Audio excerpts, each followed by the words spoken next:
ഞങ്ങളുടെ അടുത്ത് ഒരു ക്ലയൻറ്റ് വന്നിട്ട് പറഞ്ഞു അവർ വേണ്ടപ്പെട്ട ഒരു വ്യക്തി ഒരു ഡ്രഗ്സ് കേസുമായിട്ട് ബന്ധപ്പെട്ട് ജയിലിലകപ്പെട്ടിട്ടുണ്ടെന്ന് പറഞ്ഞു. വളരെ ഇമ്പോർട്ടൻ്റ് ഒരു പേഴ്സണാണ്.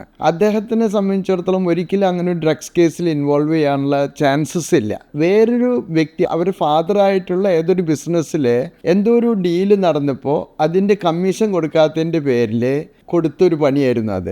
നാട്ടിൽ നിന്ന് ഗൾഫിലോട്ട് വരണമെന്ന് പറഞ്ഞപ്പോൾ അതിൻ്റെ കൂടെ ഞങ്ങളുടെ കമ്പനിയുടെ ഒരു എഗ്രിമെൻ്റ് ഉണ്ട്, കൊടുക്കണമെന്ന് പറഞ്ഞ് അവരുടെ കയ്യിൽ കൊടുത്തയക്കുകയാണ്.